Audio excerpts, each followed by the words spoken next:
அவனுடைய பரிசுத்த நாமம் மகிமைப்படுவதாக. இந்த நாளிலும் நம்முடைய செய்தியின் தலைப்பானது நிலவரைகளில் நிச்சயமில்லாதவன் அப்படிங்கிற தலைப்பை நீங்கள் என்ன செய்யலாம், பிளேயரில் பார்த்துருக்கலாம். வேதாகமத்தில் அநேக விதமான அறைகளை பற்றி சொல்லப்பட்டிருக்கிறது. அடிக்கிற அறையை பற்றி நான் சொல்லலை, ரூம், அறைகள். வேதாகமத்தில் என்னென்ன அறைகள் சொல்லப்பட்டிருக்கிறது அப்படின்னு ஒரு மேற்பார்வை பார்ப்போமே. குளிர்ச்சியான அறை, சம்மர் சாம்பர், நியாயாதிபதிகள் 3:20 வாசிக்கிறோம். பள்ளி அறை, பெட் சாம்பர், 2 சாமுவேல் 4வது அதிகாரம் 7வது வசனத்தில் படிக்கிறோம். சிறிய அறை, லிட்டில் சாம்பர், 2 ராஜாக்கள் 4:10 படிக்கிறோம். உள்ளான ஒரு அறை, இன்னர் சாம்பர் என்று சொல்லி 2 ராஜாக்கள் 9:2 படிக்கிறோம்.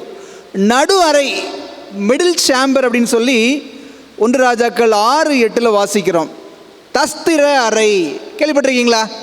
தஸ்திர அறை அப்படின்னா என்னன்னு சொல்லி, அரசாங்க ஆவணங்களையும் சட்ட புத்தகங்களையும் பாதுகாத்து பராமரிக்கக்கூடிய ஒரு அறைக்கு பேர் தான் தஸ்திர அறை. எங்கே வாசிக்கலாம் அப்படின்னு சொன்னால், எஸ்ரா 6வது அதிகாரம் 1 வசனத்தில் படிக்கலாம். பொக்கிஷ அறை, ட்ரெஷர் ஹவுஸ் சாம்பர், நெகேமியா 10:38 வாசிக்கிறோம். மேலறை, அப்பர் சாம்பர், தானியேல் 6வது அதிகாரம் 10வது வசனத்தில் வாசிக்கிறோம். இதனைத் தொடர்ந்து இன்னும் ஒரு சில அறைகள் இருக்கிறது. மரண அறை, டெத் சாம்பர் அப்படின்னு சொல்லி, சாம்பர்ஸ் ஆஃப் டெத் அப்படின்னு சொல்லி நீதிமொழிகள் 7:27 படிக்கிறோம்.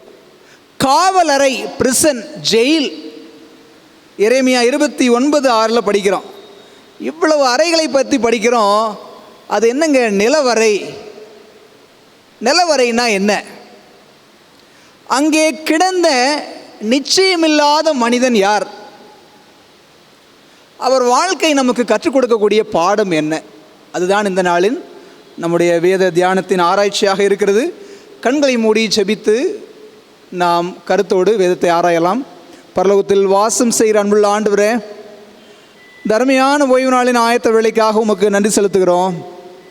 அன்புள்ள தகப்பனே, இந்த நாளிலும் கூட நிலவரைகளில் நிச்சயமில்லாத மனிதனாக வாழ்ந்த ஒரு மேன்மையான மனிதனை குறித்தும் அவருடைய வாழ்க்கை எங்களுக்கு கற்றுக் கொடுக்கக்கூடிய பாடங்களை குறித்தும் நாங்கள் ஆராய இருக்கிறோம்.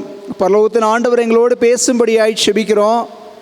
பேச நிற்கிற அடியேன் பலவீனமான மனிதன், உம்முடைய வார்த்தைகளினாலே என்னை திடப்படுத்தும்படியாய் நான் மாத்திரமல்ல, கேட்கிற அனைவரும் பலனடைந்தவர்களாக இந்த இடத்தை விட்டு கடந்து செல்ல பரலோகத்தின் ஆண்டவர் உதவி செய்யும்படியாய் இயேசுவின் வழியாக செபிக்கிறோம் நல்ல பிதாவே, ஆமேன். இந்த நிலவரை அப்படிங்கிற வார்த்தையை ரொம்ப வருஷத்துக்கு முன்னாடி நான் கேள்விப்பட்டேன். முதல்ல இந்த வார்த்தையை குறித்து நான் கேள்விப்பட்ட போது நான் என்ன நினச்சேன் அப்படின்னு சொன்னால், ஒரு ரூம் இருக்கும், அந்த ரூம்குள்ளே நிலா வெளிச்சம் நல்லா அழகாக வரும் பொழுது, அதனால தான் அதுக்கு நிலவரைன்னு பேர் வச்சுருக்காங்க பொழுது அப்படின்னு சொல்லி நினச்சேன். நிலவரை ஆங்கிலத்தில் இதை டான்ஷோன் அப்படின்னு சொல்லி சொல்கிறாங்க. நிலவரைனா என்ன? நிலத்துக்கு அடியில் இருக்கக்கூடிய ஒரு சிறை, இல்லை ஒரு பாதாள படுகொலி போன்ற ஒரு அறை. அங்கே நாம் நினைக்கிற மாதிரி நிலா வெளிச்சம்லாம் இருக்காது, இருள் சூழ்ந்து இருக்கும், சுத்தமான காற்று இருக்காது, அசுத்தங்கள் தான் அங்கே இருக்கும். அடிப்படை வசதிகள் எதுவும் இல்லாத கடுமையான உபாதைகள் இருக்கக்கூடிய ஒரு இடம்தான் நிலவரை அல்லது பாதாள அறை என்று கூட சொல்லலாம். யாருக்கு தெரியுமா இந்த நிலவரையை கொடுப்பாங்க? தேவனோடு நெருக்கமான சகவாசம் வைத்த பக்திமான்கள் ஒடுக்குவதற்காக ஏற்படுத்தப்பட்ட சிறைவாசம்தான் இந்த நிலவரை. யாரெல்லாம் தேவனோடு நெருங்கி ஜீவிக்கிறாங்களோ, நெருங்கின சகவாசம் வச்சிருக்கிறாங்களோ, அவங்க சகவாசத்தை குறைப்பதற்கான சிறைவாசம்தான் இந்த நிலவரை. வேதாகமத்தில் இந்த நிலவரையில் பிரவேசித்த மனிதனை குறித்து நாம் எங்கே வாசிக்கலாம் அப்படின்னு சொன்னால், எரேமியா 37வது அதிகாரம் 16வது வசனத்தை நாம் வாசிக்கலாமே. எரேமியா 37:16 படிக்கிறோம்.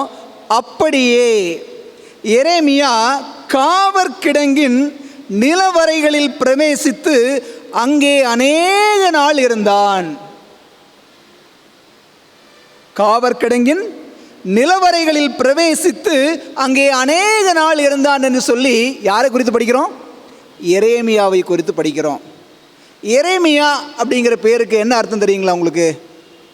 எரேமியா அப்படிங்கிற பேருக்கான அர்த்தம் நிச்சயம் இல்லாதவன். எரேமியா அப்படின்னா என்ன அர்த்தம்? நிச்சயம் இல்லாதவன். அப்போ நிலவறைகளில் கிடந்த நிச்சயம் இல்லாத மனிதன் யாரு? இந்த எரேமியா. ஒரு உண்மையான தீர்க்கதரிசிக்கு எதுக்கு உபத்திரவமான ஒரு நிலவறை? ஏன் எரேமியா நிலவறை வாழ்க்கையை சந்தித்தார்? அவருடைய வாழ்க்கை நமக்கு என்ன பாடத்தை கற்றுக் கொடுக்கிறது? முதலாவது, எரேமியா நிலவறைக்கு போனதற்கான முதல் காரணம் என்ன அப்படிங்கிறத நாம் தெரிஞ்சுக்கணும். அப்படின்னு சொன்னால் நம்முடைய கவனத்தை நாம் எரேமியா 26வது அதிகாரத்திற்கு திருப்பணும். அப்போஸ்தலனாகிய பவுல் கலாத்தியருக்கு எழுதும் பொழுது ஒரு அருமையான காரியத்தை சொல்கிறார். கலாத்தியர் 4வது அதிகாரம் 16வது வசனத்தில் வாசிக்கிறோம், நான் உங்களுக்கு சத்தியத்தை சொன்னதினாலே உங்களுக்கு சத்துருவானேனோ. சத்தியத்தை சொன்னதுனால என்னவாயிட்டாராம்? சத்துருவானாராம். பக்தனாகிய எரேமியாவும் எருசலேம் ஜனங்களுக்கு சத்தியத்தை சொன்னதினால் அவர் சத்துருவாய் மாறினார். அதன் விளைவாகத்தான் அவர் எங்கே போனார்? நிலவறையின் அனுபவங்களுக்குள்ளாக கடந்து சென்றார். எரேமியா 26வது அதிகாரம் முழுவதுமாக நம்ம படித்து பார்த்தோம். அந்த அதிகாரத்தோட சாராம்சத்தை நான் சொல்கிறேன். ஒரு சில வசனங்களை கூட நம்ம என்ன செய்யலாம்? வாசிக்கலாம். எரேமியா 26வது அதிகாரம் 2வது வசனத்தை யாராவது வாசிங்க பார்ப்போம். 26 எரேமியா தீர்க்கதரிசன புத்தகம் 2வது வசனத்தை வாசிங்களேன். இங்கு ஆண்டவராகிய தேவன் எரேமியாவை பார்த்து ஒரு காரியம் சொல்கிறாரு. எரேமியாவே, நான் உனக்கு சொல்கிற எல்லா வார்த்தையும் நீ அவங்ககிட்ட சொல்லு. ஒரு வார்த்தையை கூட என்ன செய்யாத, குறைக்காத, எல்லாத்தையும் சொல்லு அப்படின்னு சொல்லிட்டு அவர்கள் செய்கைகளுடைய பொல்லாப்பின் நிமித்தம் நான் அவர்களுக்கு செய்ய நினைக்கிற தீங்குக்கு நான் மனஸ்தாபப்படத்தக்கதாக ஒருவேளை அவர்கள் கேட்டு அவரவர் தம் தம் பொல்லாத வழியை விட்டு திரும்புவாங்க. தொடர்ந்து படித்து பார்த்தோன்னா ஆண்டவர் காலங்காலமாக தம்முடைய தீர்க்கதரிசிகள் மூலமாக தம்முடைய ஜனங்களோடு பேசிகிட்டே வராரு. ஆனால் இவங்க செவி கொடுத்து கேட்ட மாதிரியே இல்லை. மறுபடியும் எரேமியாட்ட சொல்கிறாரு, நீ போய் சொல்லு, ஒருவேளை என்னுடைய மனசு மாறத்தக்கதாக அவங்களுடைய பொல்லாப்பை விட்டு அவங்க என்ன செய்யலாம், வழி மாறினாலும் மாறுவாங்க, நீ போய் அவங்களுக்கு சொல்லு அப்படின்னு சொல்கிறார். சொல்லிவிட்டு, நான் சொல்கிற வார்த்தையை இவங்க கேட்டால் நல்லது, கேளாமல் போவாங்கன்னு சொன்னால் இந்த பட்டணம் சீலோவை போல் ஆகும். நீ பாருங்களேன், 9வது வசனத்தை வாசிப்போம். இந்த ஆலயம் சீலோவை போல் ஆகி இந்த நகரம் குடியில்லாமல் பாழா போயிடும் அப்படின்னு சொல்லி எரேமியா சொல்கிறார். இதை கேட்ட மாத்திரத்தில் அங்கே இருந்த ஆசாரியர்கள் ஜனங்கள் எல்லாத்துக்கும் பயங்கரமான கோபம். வசனம் 8 அதான் சொல்லுது, இந்த ஆலயம் சீலோவை போல் ஆகி இந்த நகரம் குடியில்லாமல் பாழாய் போகும் என்று நீ கர்த்தருடைய நாமத்திலே தீர்க்க தரிசனம் சொல்வானேன் அப்படி சொல்லி ஜனங்கள் எல்லாரும் கர்த்தருடைய ஆலயத்தில் யாருக்கு விரோதமாக கூடினாங்களா? எரேமியாவுக்கு விரோதமாக எல்லாம் ஒன்று கூடிட்டாங்க. எப்படி நீ இந்த பட்டணத்திற்கும் ஆலயத்துக்கும் விரோதமாக என்ன செய்யலாம், தீர்க்க தரிசனம் சொல்லலாம் அப்படின்னு சொல்லிட்டு எல்லாம் ஒன்று கூடிட்டு என்ன சொல்கிறாங்க தெரியுங்களா? இவன் சாகணும், இவன் மரணத்திற்கு பாத்திரவான் அப்படின்னு சொல்லி எல்லாரும் ஒன்று கூடிட்டாங்க. பயங்கர கோபம். எரேமியா கொலை செய்யப்படுற அளவுக்கு அப்படி என்ன தப்பு செஞ்சாரு?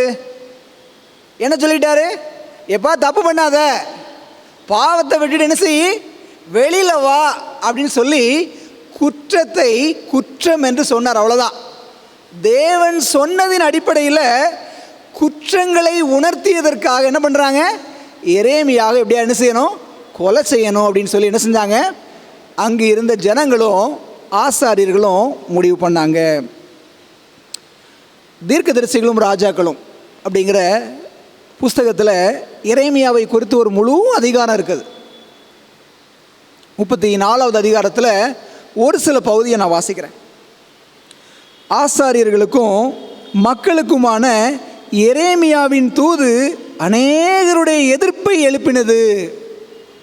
மூர்க்கத்தனமான வெளிப்படையான குற்றச்சாட்டுகளுடன் அவர்கள் எல்லாரும் கர்த்தருடைய ஆலயத்தில் யாருக்கு விரோதமாக கூடினாங்க தெரியுமா? எரேமியாவுக்கு விரோதமாக கூடினாங்க.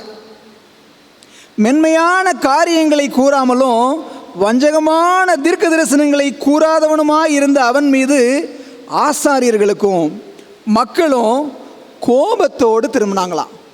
அது மாத்திரமல்ல, தங்களை கடிந்து கொள்ளக்கூடிய சத்தியங்களை அவர் சொன்னபோது சகிக்க முடியாமற் போன ஆசாரியர்களிலும் கள்ள தீர்க்கதரிசிகளிலும் அநேகர் தேச துரோகம் என்று குற்றம் சாட்டப்பட்டு அவர் கொல்லப்படுவதை ஆவலோடு காண ஆசையாக இருந்தார்கள் அப்படின்னு சொல்லி எலன் ஒயிட் எழுதுகிறாங்க. எல்லா ஜனங்களும் இவர் எப்படியாவது என்ன செய்யணும், தேச துரோகம் செய்தான் என்று குற்றம் சாட்டி இவரை கொலை செய்யணும் அப்படின்னு சொல்லி என்ன செஞ்சாங்க. ஜனங்களுடைய மனநிலையும் ஆசாரியர்களுடைய மனநிலையும் அப்படி தான் இருந்துச்சு. எப்படியாவது இவரை கொலை செய்யணும், தேச துரோகம் செய்தான் என்று சொல்லி கொலை செய்யணும் என்கிற ஒரு ஆர்வத்தோடு அவங்க எல்லாம் ஒன்று கூடினாங்க அப்படின்னு சொல்லி நாம் என்ன செய்கிறோம், வாசிக்கிறோம். எரேமியா செய்த ஒரே காரியம் என்ன? அவர்களுடைய குற்றங்களை கடிந்து கொண்டார். எரேமியா நிலவரைக்கு போக முதல் காரணமாக இருந்தது சத்தியத்தை சொன்னார், அவ்வளோதான். குற்றத்தை சொல்லி அவர்களை கடிந்து கொண்டார். இந்த ஒரு காரணம்தான் இவர்கள் அவரை கொலை செய்ய தூண்டியது. இப்போ யோசிச்சு பாருங்களேன், எரேமியாவோட வாழ்க்கையை நாம் படிக்கிறோம். நம்முடைய மனநிலை எப்படி இருக்குது? குற்றங்களை சுட்டி காட்ட நாம் அனுமதிக்கிறோமா? சொல்லுங்க பாப்போம். யாராவது நம்மளை அவ்வளோ ஈஸியாக குற்றம் சாட்டிவிட முடியுமா? யாராவது நம்மை அவ்வளோ ஈஸியாக கடிந்து கொள்ள முடியுமா? வேதாகமோ அநேக காரியங்களை நமக்கு சுட்டி காட்டுகிறது. ஆண்டவருடைய கடிந்து கொள்ளுதலே. குற்றங்கள் சுட்டி காட்டப்படும் பொழுது நம்முடைய மனநிலை என்ன? நாம் செய்த தீமைக்காக இன்னொருவர் நம்மை கடிந்து கொள்ளும் பொழுது நம்மால் மறுக்காமல் ஏற்றுக்க முடியுதா? வேதம் சொல்லுது, நீதிமொழிகள் புத்தகம் ஃபுல்லாக படித்து பாருங்க, கடிந்து கொள்ளுதலை கவனித்து நடக்கிறவன் கனமடைவான், கடிந்து கொள்ளுதலை கவனித்து நடக்கிறவன் விவேகி, கடிந்து கொள்ளுதலை வெறுக்கிறவன் மிருக குணமுள்ளவன், கடிந்து கொள்ளுதலை வெறுக்கிறவன் சாவான். இப்படி சொல்லுது. எனக்கு அருமையான பெற்றவங்களே, உங்கள் பிள்ளைகளை உங்களால் நீ கடிந்து கொள்ள முடியுதா? கடிந்து கொள்ள முடியுதா? ஆசிரியர்களால் இன்றைக்கு மாணவர்களை கடிந்து கொள்ள முடியுதா? பாஸ்டரால் சபை விசுவாசிகளை இன்னைக்கு கடிந்து கொள்ள முடியுதா? முடியறதில்ல. இவ்வளவு எதுக்குங்க? இந்த சபையில் இருக்கிற யாராவது என் பிள்ளைங்க தப்பு செஞ்சாங்க பார்த்துருப்பீங்க, என்றைக்காவது இதில் யாராவது ஒருத்தங்க என் பிள்ளைகளை கடிந்து கொண்டிருப்பீங்களா? சொல்லுங்கள். இந்த சபையில் இருக்கக்கூடிய யாராவது ஒருத்தங்க என் சபை விசுவாசியோட பிள்ளை அம்மா கை தூக்குறாங்க, ரொம்ப சந்தோஷமா, கர்த்தருக்காக நான் உங்களை ஸ்தோத்திரிக்கிறேன். நாம் வாழக்கூடிய இந்த காலத்தில் நம்மால் யாரையுமே கடிந்து கொள்ள முடிவதே கிடையாது. கடிந்து கொள்வது இன்னைக்கு கசப்பாக தாங்க இருக்குது, யாருக்குமே பிடிக்காது. ஒரு தடவை நீங்கள் சொல்லி பாருங்க, அடுத்த நேரம் முகத்தை திருப்பி வச்சுட்டு போயிடுவாங்க. எதுக்கு நமக்கு வம்பு? ஏன் நம்ம போய் அதில் தலையை விட்டுக்கணும்? யாருக்குமே பிடிக்கிறதில்ல. ஸ்கூலில் பசங்களை போய் சத்தம் போட்டு பாருங்க, சார் நீங்கள் என்னை திட்டக்கூடாது உங்களுக்கு தெரியுமா? நான் உங்கள் மேலே போலீஸ் ஸ்டேஷனில் கம்ப்ளைண்ட் பண்ணலாம் தெரியுமா? பசங்க கேட்குறான். பிள்ளைங்க யாரையும் இன்னைக்கு கடிந்து கொள்ள முடியாதுங்க. கடிந்து கொள்வது கர்த்தருக்குள்ளாக வளருவதற்காகத்தான் மாத்திரமே தவிர கசப்பை வளர்த்துக்கிறது கிடையாது. இன்னைக்கு யார் கடிந்து கொள்ளுகிறார்களோ அவர்கள் மீது கசப்பு தான் வருது. எரேமியா மேலேயும் அப்படிதான் வந்துச்சு. அந்த கசப்புனால தான் இந்த மனுஷனை எப்படியாவது காலி பண்ணணும். கடிந்து கொண்ட மனுஷனுக்கு கல்லறை கட்டணும்னு தீர்மானிச்சாங்க. எனக்கு அன்பான ஆணுடைய பிள்ளைகளே, இதே நீதிமொழிகள் புத்தகத்தில் படித்து பாருங்களேன். நீதிமொழிகள் 27:6 படிக்கிறோம், சிநேகிதன் அடிக்கும் அடிகள் உண்மை உள்ளவைகள், சத்துரு இடும் முத்தங்களும் வஞ்சனை உள்ளது. இன்னைக்கு நமக்கு வஞ்சனை தான் பிடிக்குது. வெளியில் முகஸ்துதி காட்டி பேசணும், முகத்துக்கு முகம் நேருக்கு நேராக நின்று தம்பி நீ செய்கிறது தப்பு, பாப்பா நீ செய்கிறது தப்பு, ஐயா நீங்கள் செய்கிறது தப்பு அப்படின்னு சொல்கிறவங்களை யாருக்கு பிடிக்காது? முகஸ்துதி. நீதிமொழிகள் 27:23 என்ன தெரியுமா சொல்லுது? மறைவான சிநேகத்தை பார்க்கிறோம் எது நல்லதா? வெளிப்படையான கடிந்து கொள்ளுதல் நல்லது. எது நமக்கு பிடிக்குது? வெளிப்படையான கடிந்து கொள்ளுதல் பிடிக்குதா, அல்லது மறைவா நடிக்கிற மாதிரி ஒரு சிநேகம் நமக்கு பிடிக்குதா? வேதாகமத்தில் நான் 3 தீர்க்கதரிசிகளை குறித்து சொல்கிறேன். 3 ப்ராஃபட்ஸ். அவங்களுடைய வாழ்க்கை எப்படி இருந்துச்சுன்னு பாருங்கள். நாத்தான் மூலம் தவறுகள் உணர்த்தப்பட்ட தாவீது தரையில் விழுந்து கிடந்தான். ஆண்டவரே, உமக்கு விரோதமாக நான் பாவம் செஞ்சேன், குற்றங்கள் உணர்த்தப்பட்ட பாவி தரையில் கிடந்தாங்க. 2வது, யோனா என்கிற தீர்க்கதரிசி மூலம் நினிவே ஜனங்கள் குற்றங்கள் உணர்த்தப்பட்ட போது உடுப்பை கலத்தி போட்டுட்டு உபவாசத்தை போர்த்தி கொண்டாங்க. தேவனை நோக்கி கூப்பிடவும் பொல்லாத வழிகளை விட்டு திரும்பவும் அவங்க என்ன செஞ்சாங்க? ஆரம்பித்தாங்க. 2 தீர்க்கதரிசிகள் குற்றத்தை கண்டித்த போது தரையில் விழுந்து மனமாற்றத்திற்கு நேராக வந்தாங்க. அதே சமயத்தில் இது 2 ஒரு வகை. இன்னொரு வகை எப்படி தெரியுங்களா? யோவான் ஸ்நானன் அப்படின்னு ஒரு தீர்க்கதரிசி இருந்தார். அவர் ஏரோதை பார்த்து சொன்னார், உன் சகோதரன் மனைவியை நீ வைத்துக் கொள்வது நியாயமல்ல அப்படின்னு குற்றத்திற்கு எதிராக அவர் குரல் கொடுத்தாரு. நீ குரலாக கொடுக்குற, குரல் வளையவே வெட்டிட்டார். நீங்கள் நாம் எப்படி இருக்கிறோம்? குற்றங்கள் கண்டிக்கப்படும் பொழுது அதை ஏற்றுக்கொண்டு தேவ சமூகத்தை நோக்கி வரக்கூடிய மனநிலை நமக்கு இருக்கிறதா, அல்லது ஏரோதை போல முரட்டாட்டம் உள்ள இருதயம் இருக்கிறதா? எரேமியா நிலவரைக்கு போகணும் அப்படின்னு சொல்லி அவங்க நினைத்ததற்கான காரணம் தங்களுடைய குற்றங்களை வெளிப்படையாக கடிந்து கொள்வதை அவங்களால் என்ன செய்ய முடியல? ஏற்றுக்கொள்ள முடியல. இந்த முதல் காரணம்தான் சத்தியத்தை சொன்னதினால் எரேமியா என்னவாயிட்டாரு? சத்துருவாய் மாறினார். இது முதல் காரணம். 2வது, எரேமியா நிலவரை அனுபவத்திற்கு கடந்து போவதற்கான 2வது காரணம் என்ன தெரியுங்களா? வீண் பழியும் வியாகுலமும். எரேமியா மீது வீணான பழியை சுமர்த்தி என்ன பண்ணாங்க தெரியுங்களா? நிலவரைக்குள்ளாக அனுப்பி வச்சாங்க. மத்திய 5வது அதிகாரம் 11-12 வசனங்களை நம்ம வாசித்து பார்த்தோன்னு சொன்னால் என்ன சொல்லுது? என் நிமித்தம் உங்களை நிந்தித்து பலவிதமான தீமையான மொழிகளையும் உங்கள் பேரில் பொய்யாய் சொல்வார்களானால் எப்படி இருப்பீங்க? பாக்கியவான்களாக இருப்பீர்கள், சந்தோஷப்பட்டு களி கூறுங்கள், பரலோகத்தில் உங்கள் பலன் எப்படி இருக்கும்? மிகுதியாக இருக்கும் அப்படின்னு சொல்லிட்டு மத்தேயு கூட ஒரு வார்த்தையை சேர்த்து எழுதுறாரு.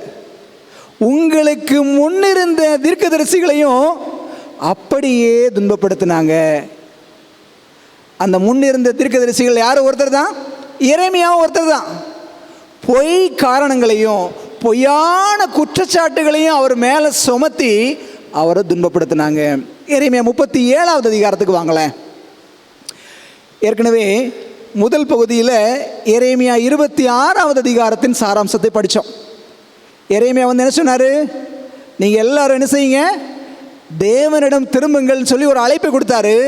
இந்த அழைப்பை நீங்கள் கேட்கல அப்படின்னு சொன்னால் பாபிலோன் ராஜா உங்களை சிறையிருப்பிற்கு கொண்டு போகத்தக்கதாக அவன் படையெடுத்து வருவான் அப்படின்னு ஒரு செய்தி கொடுக்கப்பட்டுச்சு. இந்த செய்திக்கு அந்த ஜனங்கள் கீழ்ப்படியாததன் காரணத்தினால பாபிலோன் ராஜா என்ன பண்ணா, எருசலேமை முற்றுகை போட்டான். இந்த சூழ்நிலையில் ராஜாவாக இருந்த சிதேக்கியா ஆள் அனுப்பி எரேமியாட்ட போய் சொல்றாரு, எப்பா நீ எங்களுக்காக என்ன செய்யுங்க, ஆண்டவராகிய தேவனிடம் நீ வேண்டிக்கொள் அப்படின்னு சொல்லி எரேமியா கிட்ட ஆள் அனுப்பி வைக்கிறாரு சிதேக்கியா. இப்படி ஆள் அனுப்பி வரக்கூடிய சூழ்நிலையில் இன்னொரு காரியம் நடக்குது. என்ன நடக்குது அப்படின்னு சொன்னால், எகிப்தின் ராஜா எருசலேமுக்கு ஆதரவாக வர்றான். அப்படி வர்றது நிமித்தமாக பாபிலோன் தன்னுடைய சிறையிருப்பை திருப்பி கொண்டு என்ன செஞ்சிருச்சு, பின்னோக்கி போக ஆரம்பிச்சது. எகிப்து எருசலேமுக்கு ஆதரவாக வர்றான் அப்படின்னு சொல்லிட்டு பின்வாங்கி போயிட்டாங்க பாபிலோனியர்கள். இந்த சூழ்நிலையில் எரேமியா ராஜாவை பார்த்து சொல்கிறான், எப்பா நீ மோசம் போயிடாத, இந்த தேசத்தில் அநேக கள்ள தீர்க்கதரிசிகள் இருக்கிறாங்க, இந்த தேசத்துக்கு ஒரு ஆபத்தும் வராது, எல்லாரும் சந்தோஷமாக இருப்பேன்னு சொல்லி பொய்யான தீர்க்கதரிசனம் சொல்லுவாங்க. நீ அவர்களை நம்பி மோசம் போயிடாத, கல்தையனாகிய பாபிலோன் ராஜா மறுபடியும் வருவான், வந்து இந்த ஆலயம் இந்த பட்டணம் எல்லாத்தையும் என்ன பண்ணுவான், தீக்கிரையாக்குவான் அப்படின்னு சொல்லி அவர் சொல்வதை நாம் என்ன செய்ய முடிகிறது, பார்க்க முடிகிறது. எடுங்களா பார்ப்போம். எரேமியா 37வது அதிகாரம். எரேமியா 37வது அதிகாரத்தில் ஒரு சில வசனங்களை வாசிப்போம். 8வது வசனத்தையும் 9ஐயும் வாசிங்க பார்ப்போம். எரேமியா 37, 8, 9. கல்தேயரோ வென்றால் திரும்பி வந்து இந்த நகரத்திற்கு விரோதமாக யுத்தம் பண்ணி அதை பிடித்து அக்கினியால் சுட்டரிப்பார்கள். கல்தேயர் நம்மை விட்டு நிச்சயமாய் போய்விடுவார்கள் என்று சொல்லி நீங்கள் மோசம் போகாதிருங்கள். ஓகே அப்படின்னு யார் சொல்கிறா, எரேமியா சொல்கிறாரு. இப்போ நல்லா யோசிச்சு பாருங்க, ஒரு யுத்தம் வரக்கூடிய ஒரு சூழ்நிலை வந்துச்சு, ஆனால் அவங்க எதிர்பார்த்த மாதிரி யுத்தம் வரலை. எகிப்தின் ராஜா கடந்து போயிட்டான். அப்போ தேசம் கொஞ்சம் சமாதானமாக இருப்பது போல தெரியுது. இப்போ தான் நம்ம முக்கியமான காரியத்தை படிக்கணும். இந்த சமாதானமான சூழல் இருப்பது போல தெரிந்த உடனே இந்த எரேமியா தீர்க்கதரிசி என்ன பண்ணுறாரு தெரியுமா, சரி கொஞ்ச நாள் நம்ம போய் ஓய்வு எடுக்கலாமே. எரேமியா கிட்டத்தட்ட 40 வருஷம் தீர்க்க தரிசன ஊழியத்தை அந்த ஜனங்கள் மத்தியில் செஞ்சார். தன்னுடைய வயது முதிர்ந்த காலத்தில் கொஞ்சம் ஓய்வு எடுக்கலாம் அப்படின்னு சொல்லிட்டு எரேமியா கிளம்புறார். நீங்கள் பாருங்களேன், 12வது வசனம். எரேமியா அவ்விடத்தை விட்டு ஜனத்தின் நடுவே ஜாடையாய் விலகி பென்யமீன் தேசத்துக்கு போக மனதாய் எருசலேமில் இருந்து புறப்பட்டு போனான். ஏன் பென்யமீன் தேசத்துக்கு போனார் அப்படின்னு சொன்னால், நீங்கள் கமெண்ட்ரி எடுத்து படித்து பாருங்கள். பென்யமீன் தேசத்தில் ஆனதோத் அப்படிங்கிற இடம் எரேமியாவோட சொந்த பூமி. எரேமியா 32வது அதிகாரத்தில் அதை நம்ம படிக்கலாம். எரேமியாவோட பெரியப்பா பையன் கையில் இருந்து அந்த இடத்தை தனக்கு சுதந்திரமாக எரேமியா வாங்கியிருந்தார். இந்த இடத்துல போய் கொஞ்சம் ஓய்வு எடுக்கலாம் அப்படின்னு சொல்லிட்டு எருசலேமை விட்டு எங்கே பார்த்து போகிறாரு, பென்யமீனை பார்த்து போகிறார். அப்படி போகும்போது அந்த பட்டணத்தோட எல்லை பகுதி அப்படி தானே, யூதா தேசத்திலிருந்து அந்த பென்யமீனுக்கு போகக்கூடிய அந்த எல்லை பகுதிக்கு வர்றாரு. அங்கே ஒரு காரியம் நடக்குது. 13வது வசனத்தை வாசிங்களேன். 13. அவன் பென்யமீன் வாசலில் வந்தபோது காவர் சேர்வையின் அதிபதியாகிய எரியா என்னும் நாமமுள்ள ஒருவன் அங்கே இருந்தான். அவன் அனனியாவின் குமாரனாகிய செலேமியாவின் மகன். அவன் நீ கல்தேயரை சேரப்போகிறவன் என்று சொல்லி எரேமியா தீர்க்கதரிசியை பிடித்தான். அடுத்த வசனம் பாருங்க. அப்பொழுது எரேமியா, அது பொய், நான் கல்தேயரை சேரப்போகிறவன் அல்ல என்றான்.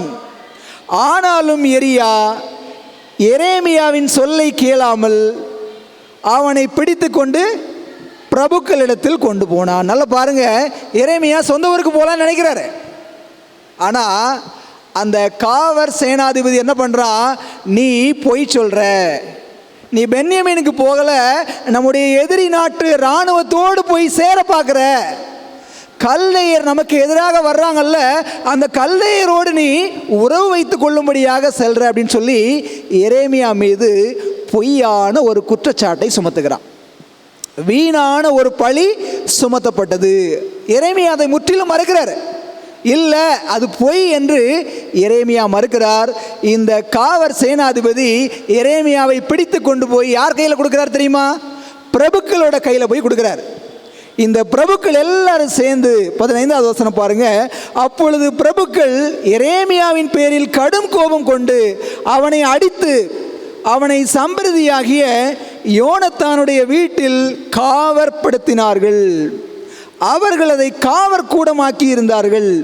அப்படியே எரேமியா காவற் கிடங்கின் நிலவரைகளில் பிரவேசித்து அங்கே அநேக நாள் இருந்தான். இப்போதான் முறையா எரேமியாவை எங்கே தூக்கி போடுறாங்க? நிலவரைகளுக்குள்ளாக என்ன செய்கிறாங்க? தூக்கி போடுறாங்க. ஏன் தூக்கி போட்டாங்க?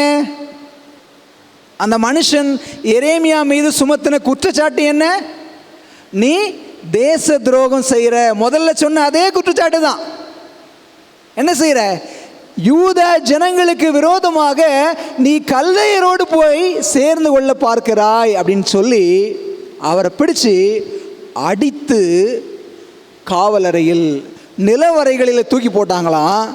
அங்கே எரேமியா எத்தனை நாள் இருந்தாரா சொல்லியிருக்க? அதாவது அநேக நாள் இருந்தான் என்று சொல்லியிருக்கிறது.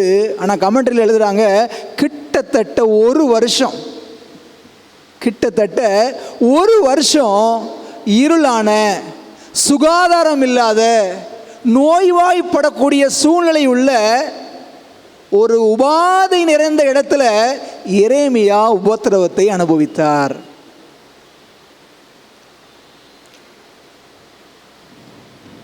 எனக்கு அன்பான ஆணுடைய பிள்ளைகளே, எரேமியா வீண் பழி சுமத்தப்பட்டு வியாகுலத்தை நிலவரைகளில் போய் கண்டுகொண்டார் என்று சொல்லி நாம் என்ன செய்ய முடிகிறது? பார்க்க முடிகிறது. ஒரு வருஷம் அங்கே கஷ்டப்படுறாரு.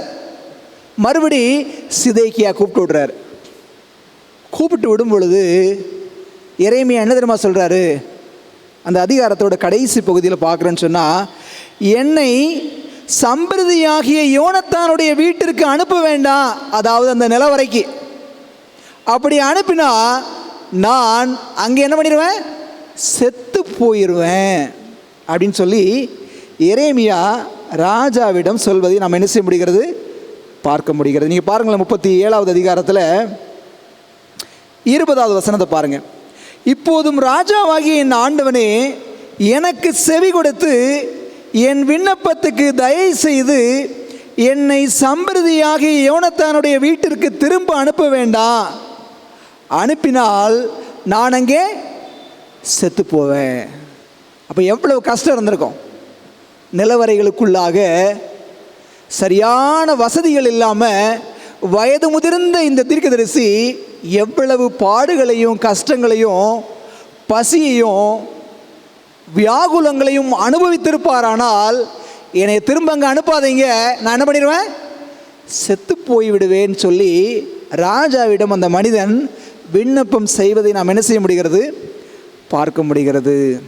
இதை வாசிக்கும் போது நான் யோசித்து பார்த்தேன், ஊழியக்காரங்களை அடிக்கிறது இப்போ தான் இருக்குன்னு நினச்சேன். அப்போவே இருந்திருக்குது இல்லை? ஊழியக்காரர்களையும் ஆசாரியர்களையும் அடித்து அவமானப்படுத்தக்கூடிய பழக்கம் வேதாகம காலத்தில் இருந்திருக்குது. பிரபுக்கள் எல்லாம் சேர்ந்து எரேமியாவை அடித்து தான் என்ன பண்ணாங்க? காவலறைக்குள்ளாக தூக்கி போட்டதை என்ன செய்ய முடிகிறது? பார்க்க முடிகிறது. இந்த இரண்டாவது சம்பவத்திலிருந்து நமக்கான பாடம் என்ன? ஆரம்பத்தில் வாசனில் மத்தேயு 5:12-13 என்ன படித்தோம்? என் நிமித்தம். யார் நிமித்தம்? ஆண்டவர் நிமித்தம் தான் எரேமியா இதெல்லாம் அனுபவிச்சார். என் நிமித்தம் பலவிதமான நிந்தைகளையும் துன்பங்களையும் பலவிதமான தீமையான மொழிகளையும் உங்கள் பேரில் பொய்யாய் சொல்வார்களானா எப்படி இருப்பீங்க? பாக்கியவான்களாய் இருப்பீங்க. சந்தோஷப்பட்டு களி கூறுங்கள், பரலோகத்தில் உங்கள் பலன் எப்படி இருக்கும்? மிகுதியாக இருக்கும். யோசிச்சு பாருங்களேன், இந்த சத்தியத்தை ஏற்றுக்கொண்டதற்காக நிந்தைகளை கடந்து வர்றீங்களா? இந்த ஆலயத்துக்கு வர்றதுனால வேதனை இருக்குதா? இந்த சத்தியத்தின்படி வாழ்கிறதுனால என்னுடைய வாழ்க்கையில் நான் கஷ்டங்களை சந்திக்கக்கூடிய சூழல் இருக்குதா? வேதம் சொல்லுது, கலங்காதீங்க, பரலோகத்தில் உங்கள் பலன் எப்படி இருக்குமா? மிகுதியாக இருக்கும். இன்றைக்கு உலகத்தில் வாழும்போது பலவிதமான தீமையான மொழிகளை நம்ம மேலே சொல்கிறாங்களா? எரேமியாவை குற்றம் சாட்டியது போல நம்மை குற்றம் சாட்டுறாங்களா? வீணான பழி சொற்களை நம்ம செய்யாத தப்ப நம்ம மேலே என்ன செய்யலாம்? சுமத்தக்கூடிய சூழ்நிலை வரலாம். அந்த சூழ்நிலையில் நீங்கள் எப்படி நடந்துக்கிறீங்க? தீமையான மொழி, அது என்ன தீமையான மொழி? மொழின்னா என்ன? நம்முடைய விருப்பம், வெறுப்பு, நம்முடைய எண்ணம், இதையெல்லாம் வெளிப்படுத்துவதற்கு நாம் பயன்படுத்தக்கூடிய ஒரு ஊடகம் தான் இது மொழி. நம்முடைய வார்த்தையின் மூலம் சொல்கிறோம், எனக்கு பசிக்குது, எனக்கு தூக்கம் வருது அப்படின்னு நம்ம என்ன நினைக்கிறோமோ அதை சொல்வதற்கு பயன்படுத்தக்கூடிய மொழி எப்படிலாம் இருக்கலாமா? தீமையான மொழியாக கூட இருக்கலாமா? பாருங்களேன், ஆண்டவருக்காக வாழும் பொழுது தீமையான வசை சொற்கள் என்கிற மொழியை நம்ம கடந்து வரலாம். அநேக சமயத்தில் சிலர் பேசிக்கிட்டு இருக்கும்போதே அடிச்சிருவாங்க. இது ஒரு வகையான மொழி தான், தீமையான மொழி. கையால் வாயால் பேசும் பொழுதே என்ன செய்வாங்க? கையால் அடிக்கக்கூடிய மொழி. இந்த மொழியை தான் எரேமியாட்ட அவங்க என்ன செஞ்சாங்க? வெளிப்படுத்தினாங்க. இப்படிப்பட்ட சூழ்நிலைகளில் மௌன மொழியை நம்மால் காத்துக்கொள்ள முடிகிறதா? எரேமியா காத்துக்கொண்டார்ல, அவர் எதுவுமே சொல்லலை. தீமையான மொழிகளுக்கு முன்பாக மௌன மொழியை காத்து கொண்டவராக எரேமியா இருந்ததை நாம் என்ன செய்ய முடிகிறது? பார்க்க முடிகிறது. இதை குறித்து பேதுரு அழகாக எழுதுகிறார் பாருங்களேன். 1 பேதுரு 2:20 படிக்கிறோம், நீங்கள் குற்றம் செய்து அடிக்கப்படும் போது பொறுமையோடு சகித்தால் அதனால் என்ன கீர்த்தி உண்டு? நீங்கள் நன்மை செய்து பாடுபடும் போது பொறுமையோடு சகித்தால் அதுவே தேவனுக்கு முன்பாக எப்படி இருக்குமா? பிரீதியாக இருக்கும். எரேமியா நன்மை செய்து நிலவரையின் அனுபவத்தை கடந்து வந்தார் என்று சொல்லி நாம் என்ன செய்ய முடிகிறது? பார்க்க முடிகிறது. எரேமியா சத்தியத்தை சொன்னதினால் நிலவரைக்குள்ளாக கடந்து சென்றார். எரேமியா வீண் பழி சுமத்தப்பட்டதினால நிலவரைகளுக்குள்ளாக கடந்து சென்றார்.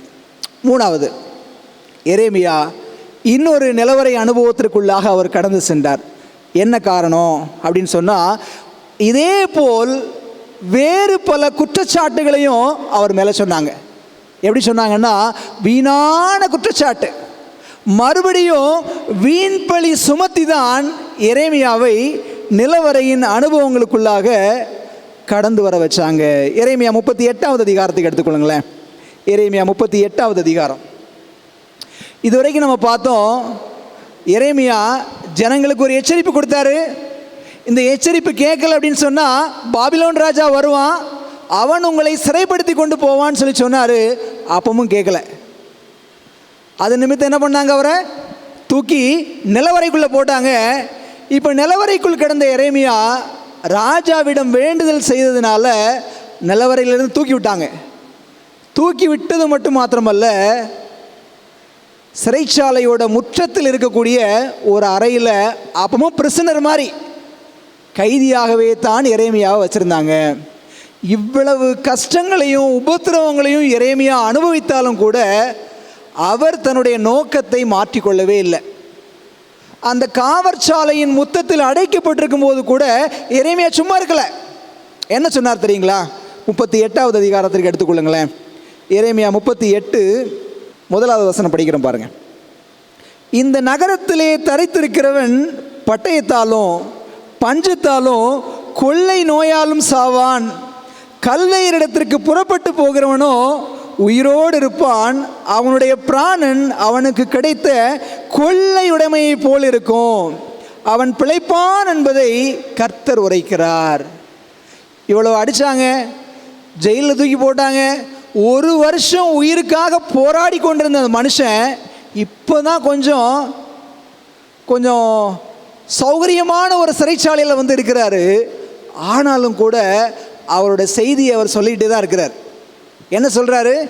யாரெல்லாம் சிறையிருப்பில் மீந்து இந்த தேசத்தில் இருப்பீங்களோ, நீங்கள் பட்டயத்தாலும் பஞ்சத்தாலும் கொள்ளை நோயினாலும் மாண்டு போவீங்க. யாரெல்லாம் கல்தையரோடு புறப்பட்டு போகிறீங்களோ உங்கள் ஜீவன் கொள்ளையுடைமையை போல பாதுகாக்கப்படும் அப்படின்னு சொல்லி என்ன செய்கிறாரு? சொல்லிக்கிட்டே இருக்கிறாரு. மறுபடி இந்த எரேமியாவின் இந்த செய்தியை யார் கேட்குறா தெரியுங்களா? அரசனுடைய பிரபுக்கள் மறுபடியும் இதை கேட்குறாங்க. கேட்ட மாத்திரத்தில் அவங்க என்ன செய்கிறாங்க பாருங்க. 38வது அதிகாரத்தோட 3வது வசனத்தை வாசிங்க பார்ப்போம். 3வது 4வது வசனம். எரேமியா எல்லா ஜனத்தோடும் சொல்லி கொண்டிருந்த வார்த்தைகளை மாத்தானின் குமாரனாகிய செப்பத்தியாவும் பஸ்கூரின் குமாரனாகிய கெதலியாவும் செலேமியாவின் குமாரனாகிய யூகாலும் மல்கியாவின் குமாரனாகிய பஸ்கூரும் கேட்டாங்க. கேட்டுட்டு அப்பொழுது பிரபுக்கள் ராஜாவை நோக்கி, இந்த மனுஷன் கொல்லப்பட உத்தரவாக வேண்டும். ஏன் இந்த மனுஷனை நாங்கள் கொல்லணும்னு சொல்கிறேன்னா மறுபடி 2 காரணம் சொல்கிறாங்க. அதேனென்றால் இந்த நகரத்தில் மீதியாக இருக்கிற யுத்த மனுஷரிடத்திலும் மற்றும் உள்ள சகல ஜனங்களிடத்திலும் இவன் இப்படிப்பட்ட வார்த்தைகளை சொல்லுகிறதுனாலே அவர்களுடைய கைகளை தளர்ந்து போக பண்ணுகிறான். இவன் இந்த ஜனத்தின் சேமத்தை தேடாமல் அவர்கள் கேட்டையே தேடுகிறான். மறுபடி எரேமியாவை பார்த்தவங்க சொன்ன காரியம், இந்த மனுஷன் உயிரோடு இருக்கக்கூடாது. ஏன் அப்படின்னு சொன்னால் 2 குற்றச்சாட்டு வைக்கிறாங்க எரேமியா மீது, அவதூறான குற்றச்சாட்டு. காரணம் என்ன சொல்கிறாங்க? இவன் இப்படிப்பட்ட வார்த்தைகளை சொல்லுகிறதுனால் இந்த சிறையிருப்பில் மீந்திருக்கிற ஜனங்களோட கை என்ன பண்ணுறான்? தளர்ந்து போக செய்கிறான். அது மாத்திரமல்ல, ஜனங்களுடைய நன்மையை தேடாமல் ஜனங்களுக்கு தீமையை தேடுகிறான் அப்படின்னு சொல்லி எரேமியாவின் மீது குற்றச்சாட்டை வச்சுட்டு அவங்க என்ன பண்ணாங்க தெரியுங்களா? இவன் எப்படியாவது கொலை செய்யணும் அப்படின்னு சொல்லிட்டு எரேமியாவை தூக்கி கொண்டு போய் அந்த காவற் சாலையின் முற்றத்தில் இருக்கக்கூடிய ஒரு பெரிய துறவுக்குள்ளே தூக்கி போடுறாங்க. கயிறை கட்டி உள்ளே இறக்கிட்டாங்க. தண்ணி இல்லாத ஒரு துறவு, சேரும் சகதியுமாக இருக்குது. இந்த உலைக்குள்ளாக எரேமியாவை என்ன செய்கிறாங்க? இறக்கி விடுறாங்க. அந்த சூழலில் தான் எரேமியா ஜெபித்த ஜெபத்தை நம்ம எங்கே படிக்கிறோம்? புலம்பல் 3வது அதிகாரத்தில் நாம் வாசிக்க கேட்டோம். காரணமில்லாமல் எரேமியா வேட்டையாடப்பட்டார். காவற் கிடங்கில் அவருடைய பிராணனை ஒடுக்கினாங்க.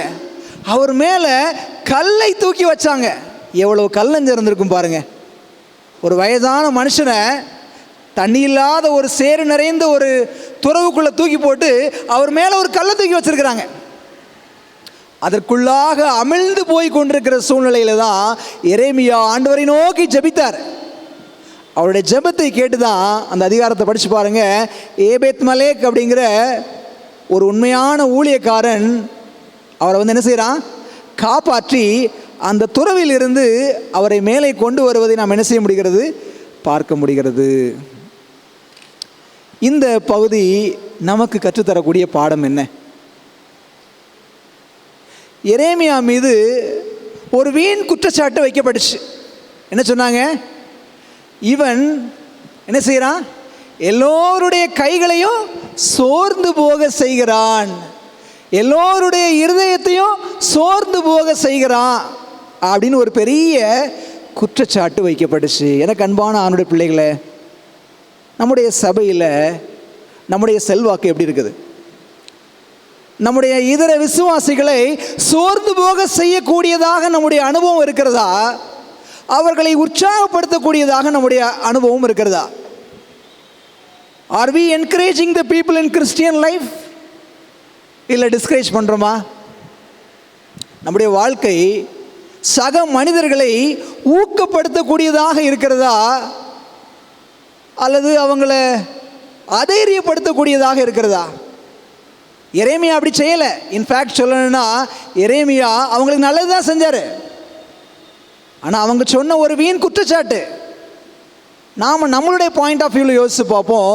என்னுடைய வாழ்க்கை என் சபை குடும்பத்திற்கு ஊக்கமளிக்கக்கூடியதாக இருக்கிறதா? தளர்ந்து போக செய்கிறான் அப்படின்னு சொன்னாங்க. சிறையிருப்பில் மீந்திருக்கிற ஜனங்களுடைய கைகளை அவர் என்ன பண்ணுறாராம்? தளர்ந்து போக செய்கிறார் அப்படின்னு சொல்லி எரேமியா மீது குற்றச்சாட்டு வச்சாங்க. இவர் நன்மை அல்ல சேமத்தை கொண்டு வராமல் கேடு தீமையை கொண்டு வருகிறார். நான் இருக்கிற இடத்துல ஆண்டவருடைய நாமத்திற்கு மகிமையாக நன்மையை கொண்டு வரக்கூடிய ஒரு நன்மையான செல்வாக்கை கொண்டு வரக்கூடிய ஒரு மனுஷனாக நான் இருக்கிறேன்னா, அல்லது தீமையை கொண்டு வரக்கூடிய திடப்படுத்துவதற்கு பதிலாக தளர்ந்து போக செய்யக்கூடிய ஒரு மனிதனாக என்னுடைய வாழ்க்கையின் அனுபவம் இருக்கிறதா? கிறிஸ்துவுக்குள் பிரியமான விசுவாச பிள்ளைகளே, யோசித்து பாருங்க. ஏசாயா தீர்க்கதரிசன புத்தகத்தில் வாசிக்கிறோம், 35வது அதிகாரம் 9வது வசனம் சொல்லுகிறது, தளர்ந்த கைகளை திடப்படுத்தி தள்ளாடுகிற முழங்கால்களை என்ன செய்யுங்க? பலப்படுத்துங்க. தேவன் தம்முடைய பிள்ளைகளிடம் எதிர்பார்க்கக்கூடிய ஒரு காரியம், தளர்ந்து போன கைகளை என்ன செய்யணுமா? திடப்படுத்தணுமா? தள்ளாடக்கூடிய முழங்கால்களை உறுதிப்படுத்தக்கூடிய ஒரு வேலையை ஆண்டவருடைய பிள்ளைங்க செய்யணும் அப்படின்னு சொல்லி வேதம் நமக்கு சொல்லுவதை பார்க்க முடிகிறது. எரேமியா தேவ ஜனங்கள் மீது அன்பும் கரிசனையும் உடையவனாக இருந்ததுனால தான் அவர் சொன்னார், எங்கே போங்க? கல்தையர்கிட்ட புறப்பட்டு போங்க. ஆனால் அந்த பிரபுக்கள் எப்படி புரிஞ்சுக்கிட்டாங்க? இவர் ஜனங்கள் என்ன செய்கிறாரு? மோசம் போக்குகிறார் என்று அவரை தவறாக புரிந்து கொண்டாங்க. எரேமியா வீண் பழி சாட்டப்பட்டு துறவுக்குள்ளாக தூக்கி போடப்பட்டார். ஆனாலும் பாருங்களேன், அந்த சூழ்நிலையிலும் துறவிலிருந்து ஆண்டவராகிய தேவன் அவரை தூக்கி எடுத்தார் என்று சொல்லி நாம் என்ன செய்ய முடிகிறது? பார்க்க முடிகிறது. நிலவரைகளில் நிச்சயமில்லாத மனிதனாக எரேமியா கடந்து வந்தார். எனக்கு அருமையான மீதமான திருச்சபையின் விசுவாச பிள்ளைகளே, குளிர்சாதன அறையிலே வாழ்ந்து பழகின நமக்கு நிலவரை அனுபவம் பிடிக்குமா? பிடிக்குமா? ஏசி ரூம் அப்படின்னா நமக்கு ரொம்ப பிடிக்கும்ல. குளிர்சாதன அறை தான் நமக்கு ரொம்ப பிடிக்கும். நிலவரை அனுபவம் யாருக்குமே பிடிக்காது. கஷ்டமே படக்கூடாது, ஆனால் இஷ்டம் போல் வாழணும் அப்படிங்கிறது தான் நம்முடைய எண்ணமாகவும் ஏக்கமாகவும் இருக்குது. யாருக்குமே கஷ்டம் பிடிக்கிறது இல்லை. யோசித்து பார்த்தா எரேமியா குழிக்குள்ளே கிடந்தார். நிலவர அப்படிங்கிற குழியில் எல்லா கஷ்டமும் இருந்துச்சு. பாவத்துக்கு பின்னாடி பரிசுத்த இந்த பூமி கூட ஒரு நிலவரை தாங்க. நிலவரையில் இருக்கக்கூடிய எல்லா கஷ்டமும் இந்த உலகத்தில் இருக்குதுன்னு செய்யுது. பாவத்துக்கு அப்புறம் எங்கே வேதனை இல்லாமல் இல்லை, எங்கே ஒடுக்குதல் இல்லாமல் இல்லை, எங்கே கண்ணீர் இல்லாமல் இல்லை, எங்கே கவலை இல்லாமல் இல்லை, எல்லாமே இருக்குது. ஆனால் ஆண்டவர் ஒரு நல்ல செய்தியை வச்சிருக்கிறாருங்க. கஷ்டங்களின் மத்தியிலும் தம்முடைய பிள்ளைகளை தேவன் காப்பாற்றுவார். எரேமியா 13 வயசில் தீர்க்க தரிசன ஊழியத்திற்காக ஆண்டவர் கூப்பிட்டாராம். எத்தனை வயசில்? 13 வயசில். அப்படி கூப்பிடும்போது ஆண்டவர் எரேமியாவை பார்த்து ஒரு வார்த்தை சொன்னார். எரேமியா 1வது அதிகாரத்தில் நீங்கள் படித்து பாருங்களேன். 1வது அதிகாரம் 8வது வசனம் 19வது வசனத்தெல்லாம் பார்த்தோன்னா, உன்னை காக்கும்படி நான் உன்னுடனே இருக்கிறேன், உன்னை ரட்சிக்கும்படி நான் உன்னுடனே இருக்கிறேன் அப்படின்னு ஆண்டவர் வாக்கு கொடுத்தாரு. அந்த வாக்குறுதியின் அடிப்படையில் எரேமியாவை எத்தனையோ முறை கொல்லன்னு நினச்சாங்க. ஆனால் அவங்களால ஒன்றுமே செய்ய முடியல. ஏனென்றால் தேவன் வாக்கு பண்ணியிருந்தபடியினால எவ்வளவு விதமான வீணான குற்றச்சாட்டுகளை கடந்து வந்தாலும் கூட எரேமியா நிலவரைகளில் நிர்மூலமாகி போகவே இல்லை. எந்த நிலவரையாலும் எரேமியாவை நிர்மூலமாக்க முடியலை. ஏனென்றால் தேவன் வாக்கு பண்ணியிருந்தார். எனக்கு அருமையான ஆண்டவருடைய பிள்ளைகளே, நீங்களும் நானும் சத்தியத்தை சொல்லி சத்துருவாய் மாறலாம்.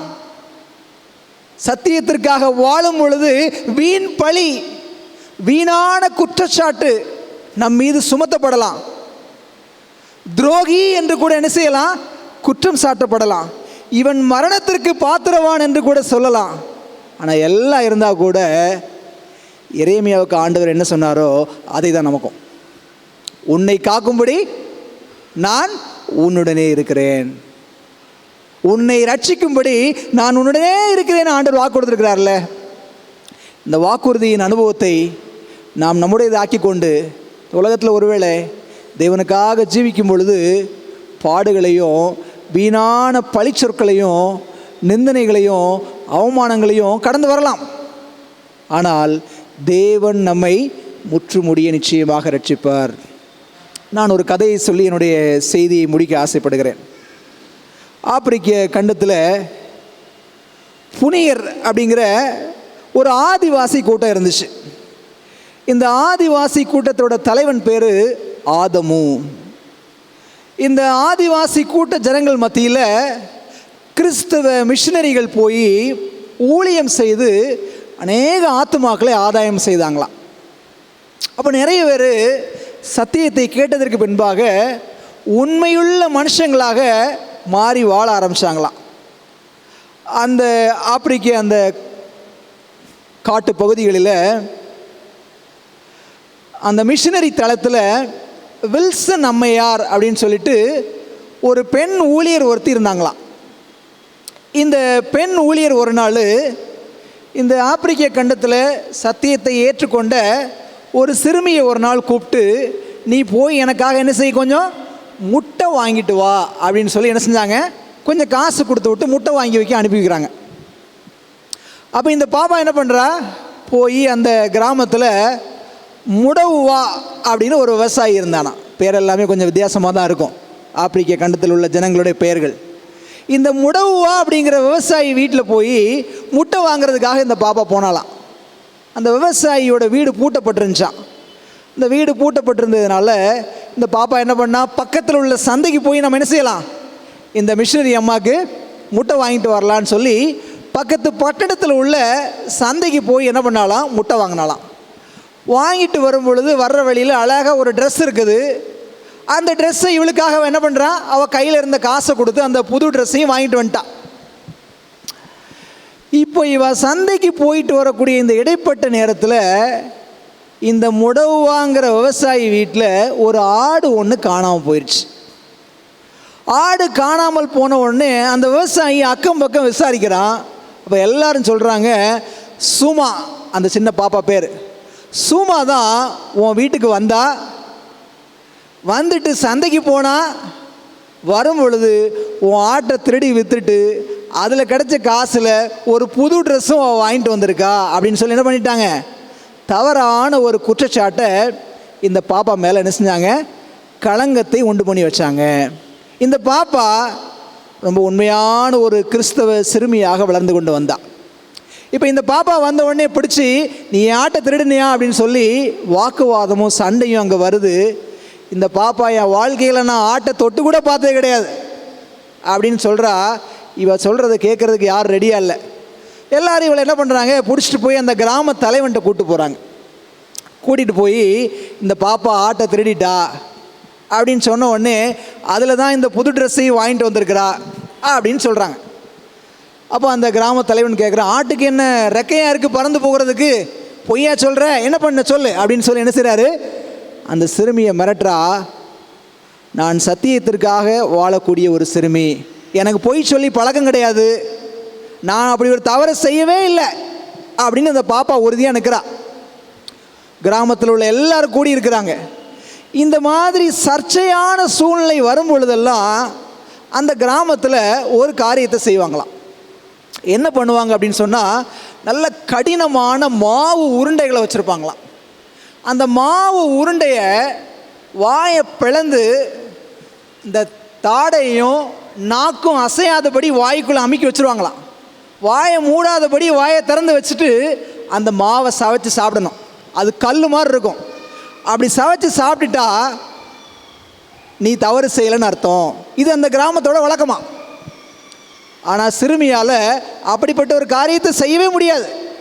அவ்வளவு கடினமான மாவை 2 பெரிய ராட்சசம் மாதிரி இருக்கக்கூடிய மனுஷங்க இந்த பாப்பாவோட வாயை நல்லா பிளந்து மாவை உள்ள அமுக்குறாங்க. மூச்சு திணறல் ஏற்பட்டு சாகக்கூடிய நிலை கூட வரலாம். ஆனால் அந்த பாப்பா, என்னுடைய சாட்சியின் ஜீவியம் கலங்கப்படக்கூடாது, என் ஆண்டவர் எனக்கு என்ன செய்வார், என் மீது சுமத்தப்பட்ட வீணான பழிச்சொற்களை நீக்க எனக்கு உதவி செய்வார் அப்படின்னு சொல்லி ஜெபத்தோடு என்ன செஞ்சாலாம், அந்த மாவு உருண்டையை வாங்கினாலாம். வாயை இழுத்து வச்சதுனால வாயிலிருந்து ஏதாவது உமிழ்நீர் சுரந்தால் தானே அந்த மாவு உருண்டை லகுவாகும். லகுவானால் தான் விழுங்கவே முடியும். உமிழ்நீரே சிறக்கலை, ஜெபம் பண்ணிகிட்டே இருந்தாலாம். கொஞ்சம் நேரம் கழித்து லேசாக உமிழ்நீர் சிறக்க ஆரம்பிச்சு தான் அதோட பலத்தினால கஷ்டப்பட்டு என்ன செஞ்சிட்டாலும் ஒரு வழியாக அந்த மாவு உருண்டையை சவைச்சு உள்ளே முழுங்கிட்டான். முழுங்கிய மாத்திரத்தில் இவ ஏதோ ஏமாத்து வேலை பண்ணிட்டா, அதனால தான் இவளால் சாப்பிட முடிஞ்சு அப்படின்னு எல்லோரும் சொன்னாங்க. அந்த சமயத்தில் அந்த பக்கமாக ஒரு முரடன் ஒருத்தன் வந்தான். கையில் ஒரு ஆட்டை பிடிச்சிட்டு வந்தானா. சொன்னானா, முடவா, உன் ஆடு என் வயலில் விழுந்து என் வயலோட பயிர் வகைகளெல்லாம் நாசம் பண்ணியிருக்கு, நீ எனக்கு நஷ்டஈடு கொடு அப்படின்னு சொல்லிட்டு வந்தானா. இந்த பாப்பாவுக்கு ரொம்ப சந்தோஷம். என் மீது சுமத்தப்பட்ட நிந்தையான வழக்கை தேவன் விசாரித்தார் அப்படின்னு சொல்லி அந்த சிறுமியோட சாட்சி ஒரு அற்புதமாக அந்த கிராம ஜனங்களுக்கு ஒரு பெரிய எழுப்புதலை கொண்டு வந்ததாக என்ன செய்ய முடிகிறது, படிக்க முடிகிறது. எனக்கு அன்பான அவனுடைய பிள்ளைகளே, நாமும் கூட இந்த உலகத்தில் ஜீவிக்கும் பொழுது நிலவரையின் அனுபவங்கள் நித்தமும் ஏற்படலாம், நினையாத வேளையில் வரலாம், நினைத்து பார்க்காத நபர்கள் மூலமாக வரலாம். எப்படி இருந்தாலும் கூட தேவன் நம்மோடு இருக்கிறார். நம்மை காக்கும்படியாக, நம்மை ரட்சிக்கும்படியாக அவருடைய கரம் நம்மோடு இருக்கிறது என்பதை உணர்ந்தவர்களாக நிலவரை அனுபவங்களை நித்திய ஜீவனுக்கான அனுபவங்களாக நாம் ஏற்றுக்கொண்டு தேவ சமூகத்தில் நம்ம ஒப்பு கொடுப்போம். கர்த்தர் நம்ம ஒருவரையும் ஆசீர்வதித்து வழிநடத்துவாராக. ஆமேன். எவர் முழங்கற்படிட்டு ஜெபம் செய்வோம். பரலோகத்தில் வாசம் செய்கிற அன்புள்ள ஆண்டவரே, தருமையான ஓய்வு நாளின் ஆயத்த வேலைக்காக உமக்கு நன்றி செலுத்துகிறோம். ஆண்டவரே, இந்த நாளில் தேவன் எங்களோடு பேசியிருக்கிறீர். இந்த நாளின் செய்தியை நாங்கள் எங்களுக்குள்ளாக தியானிக்கவும், ஆண்டவரே, இந்த உலகத்தில் எரேமியா வாழ்ந்த நாட்களில் தெய்வ தூதை சுமந்து கொண்டு சென்ற காரணத்திற்காக நிலவரையின் அனுபவங்களுக்குள்ளாக அவர் கடந்து சென்றாலும் நிர்மூலமாகாதபடி நித்தியத்திற்கான மனிதனாக நீர் அவரை வழிநடத்தினீர் ஐயா. எங்களுக்கு முன்பாக திறந்த புத்தகமாக அவருடைய வாழ்க்கை சாட்சியாக வைக்கப்பட்டிருக்கிறது. ஆண்டவரே, அவருடைய வாழ்க்கையின் சரித்திரத்தை படிக்கிற நாங்கள் சத்தியம் சொல்லி சத்துருவாய் மாறக்கூடிய சூழ்நிலை வந்தாலும், வீண்பழி சுமத்தப்பட்டு வியாகுலம் அடையக்கூடிய சூழல் நேர்ந்தாலும், மெய் தெய்வத்திற்காய் இறுதி நாட்கள் வரை நாங்கள் சாட்சியாக வாழ்வதற்கு தேவையான பலனையும் ஒத்தாசையும் பரலோகத்தின் ஆண்டவர் கிருபையாக எங்களுக்கு தரும்படியாய் செபிக்கிறோம். ஆண்டவரே, நாங்கள் எல்லாரும் பலவீனமான மனிதர்களாக இருக்கிறோம். அநேக சூழ்நிலைகளில் எங்களுடைய பலவீனங்கள் எங்களை தள்ளுகிறதாக இருக்கிறது. தகப்பனே, நான் உன்னை காக்கும்படி உன்னுடனே இருக்கிறேன், நான் உன்னை ரட்சிக்கும்படி உன்னோடு இருக்கிறேன் என்று வாக்கு கொடுத்த அன்புள்ள ஆண்டவர், எங்களுடைய பலவீனங்கள், எங்களுடைய இயலாமைகள், எங்களுடைய சோர்வுகள் எல்லாவற்றிலிருந்து எங்களை நீக்கி சத்தியத்திற்கு திடசாட்சியாக நீர் எங்களை நிறுத்தும்படியாய் செபிக்கிறோம். உள்ள ஆண்டவரே, இந்த நல்ல வேளையிலும் கூட சுகவீனமாக இருக்கக்கூடிய சபையின் மூத்த விசுவாசி அருமையான அம்மா ஜெயா ஜேம்ஸ் அவர்களுக்காக செபிக்கிறோம். அன்பான தாயாரை கர்த்தர் கண்ணோக்கி பார்க்கும்படியாய் செபிக்கிறோம். ஸ்திரீயே, உன் பலவீனங்களிலிருந்து நீ விடுதலையாக்கப்பட்டாய் என்கிற அனுபவத்தை நாங்கள் வேதாகமத்தில் படிக்கிறோம். ஆண்டவரே, அதே தேவன் இந்த நாட்களிலும் அப்படிப்பட்ட மகத்துவமான அற்புதங்களை எங்கள் நடுவிலும் செய்யும்படியாய் உம்முடைய சமூகத்தில் கெஞ்சி மன்றாடுகிறோம். உள்ள ஆண்டவரே, அருமையான தாயார் எடுக்கக்கூடிய சிகிச்சை முறைகளிலும் உம்முடைய கரம் கூட இருக்கட்டும். ஆண்டவரே, முழுமையான விடுதலையும் பரிபூரண சுகத்தையும் தீர்க்க ஆயுசையும் தேவன் உம்முடைய மகளுக்கு தரும்படியாய் செபிக்கிறோம். ஆண்டவரே, ஊழியத்தின் பாதையிலே இந்த நாளிலும் கூட எங்களுடைய ஆலயத்தில் மாட்டப்பட்டிருக்கக்கூடிய இந்த டிவிக்காக உம்முடைய சமூகத்தில் வருகிறோம். கர்த்தர் இதை ஆசீர்வதிங்க.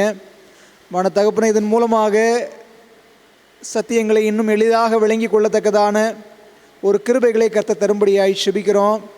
இதை ஆலயத்திற்கு வாங்கி கொடுத்த அருமையான குடும்பத்தாருக்காக, இந்த பிள்ளைகளுடைய உழைப்பு பிரயாசங்கள் எல்லாவற்றையும் கர்த்தர் ஆசீர்வதிங்க. தேவன் அவர்களுக்கு கொடுத்திருக்கிற ஆலய வாஞ்சைக்காக, தாகத்திற்காக உமக்கு நன்றி செலுத்துகிறோம். உள்ள ஆண்டவரே, இந்த நாளின் செய்தியை கேட்ட ஒவ்வொரு பிள்ளைகளையும் உடைய சமூகத்தில் ஒப்புக் கொடுக்குறோம். கர்த்தர் எங்களோடு இடைப்படுங்க சுவாமி. இந்த ஓய்வு நாள் முழுவதும் உடைய திவ்ய கிருபை எங்களை பாதுகாக்கும்படியாய் செபிக்கிறோம். நாளைய தினத்தின் ஓய்வு நாள் பள்ளி நிகழ்ச்சி நிரல்கள், தெய்வீக ஆராதனை, முழு ஜெபம் என அனைத்து கூட்டங்களிலும் கர்த்தருடைய கிருபை எங்களை வழிநடத்தும்படியாய் செபிக்கிறோம். ஆலயத்திலும் ஆன்லைனிலும் கூடியிருக்கிறதான ஒவ்வொரு சபை விசுவாச பிள்ளைகளை கர்த்தர் ஆசீர்வதிங்க. உடைய பிள்ளைகளுடைய தேவைகளை சந்திங்க. இருதயத்தில் பாரத்தோடு, வியாகுலத்தோடு, வியாதியோடு யாராவது இருப்பார்களானால் பரலோகத்தின் தெய்வம் அவர்களை சந்தித்து கிருபையாக நீர் அவர்களுக்கு இறங்கி பரிபூர்ண விடுதலை தரும்படியாய் செபிக்கிறோம். எங்களை யாவரையும் உடைய சமூகத்தில் ஒப்புக் கொடுக்கிறோம். கர்த்தரை ஏற்று வழிநடத்தும்படியாய் இயேசுவின் வழியாக செபிக்கிறோம் நல்ல பிதாவே, ஆமென்.